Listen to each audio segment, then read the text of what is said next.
नमस्ते, मी doctor Gayatri लेंडगोळे. आमचं hospital Tirupati hospital Georai हे गेवराईमध्ये एकमेव हॉस्पिटल आहे, जिथे की महात्मा फुले आणि प्रधानमंत्री जन आरोग्य योजना यांचं एकत्रीकरण केलं आहे. आणि ही एकत्रीकरण करून जी योजना आहे ती या हॉस्पिटलला आहे. असे एकमेव हॉस्पिटल आहे. या या योजनेअंतर्गत जे गोरगरीब लोक आहेत, ज्यांच्याकडे बरेच उपचार असतात, जसं की अपेंडिक्स असेल किंवा काही गाठी असतील, तर किंवा फ्रॅक्चर झालं असेल हाडाचं वगैरे, त्यानंतर गर्भाशयाला गाठ असेल, नंतर हर्निया वगैरे असेल, त्यानंतर निमोनिया असेल पेशंटला, काही कॉम्प्लिकेशन असतील मेडिसिनचे, निमोनिया असेल, डेंग्यू असेल, त्यानंतर हातापायाचे जसं हातपाय सुजणं, आर्थरायटिस वगैरे असेल, ह्या सगळ्या गोष्टी ज्या आहेत, ज्यासाठी लोकांकडे पुरेसा पैसा नसतो, त्यावेळेस मग त्यांना काय करावं हे कळत नाही. तर अशा वेळेस त्यांच्याकडं सरकारने खूप छान प्रकारे त्यांना गोष्ट एक प्रकारचं आयुष्मान भव म्हणतो, जसं आपण एक आशीर्वाद देतो, की त्या प्रकारे सरकारने त्यांच्यासाठी हे उपक्रम राबवला आहे. यामध्ये त्यांना आयुष्मान कार्ड, जे की ज्यांच्याकडे रेशन कार्ड आहे, आधार कार्ड आहे, त्यांना आयुष्मान कार्ड त्यांचं आयुष्मान कार्ड सहज निघतं आणि ते या योजनेचा सहजरित्या लाभ घेऊ शकता. तसंच गेवराईचे जे आजूबाजूचे खेडे आहे, ज्यांना या गोष्टीसाठी बीडला जावं लागायचं आणि तिथे जाऊन त्यांना राहण्याची सोय नसायची, तर अशा लोकांसाठी गेवराई इथे आपण ही सुविधा उपलब्ध करून दिली आहे. तसंच इथे ब्लड बँक असू द्या, ब्लड बँक आहे, नंतर सुसज्ज ओटी आहे, या सगळ्या गोष्टी आपण एकाच छताखाली लोकांना उपलब्ध करून दिलेल्या आहे.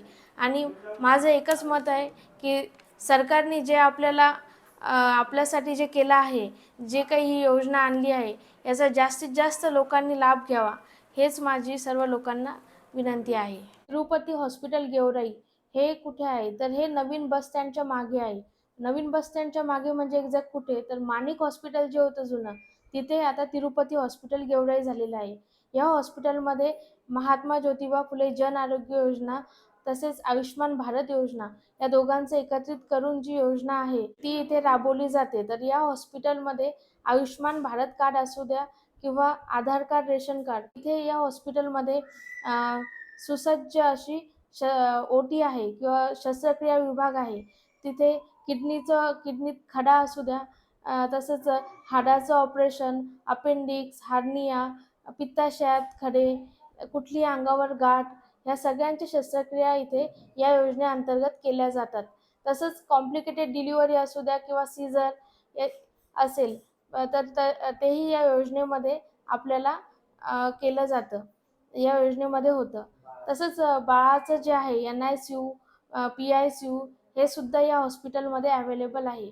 आणि मेडिसिनचं म्हटलं तर दमा असेल किंवा निमोनिया असेल पेशंटला, त्यानंतर संधिवात असेल, त्या अस्थमा असेल, तर या सगळ्या जॉन्डिस असेल, तर ह्या सगळ्या गोष्टींचा उपचार जो आहे तो या हॉस्पिटलमध्ये होतो.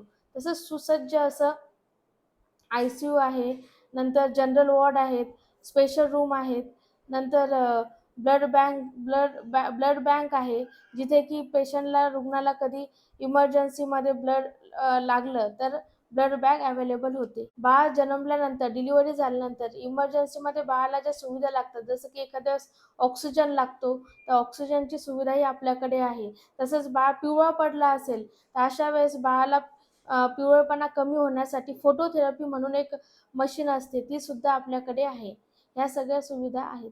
मी डॉक्टर गायत्री लेंडगोळे, तिरुपती हॉस्पिटल येथे डॉक्टर आहे. माझं शिक्षण MBBS MD झालेलं आहे.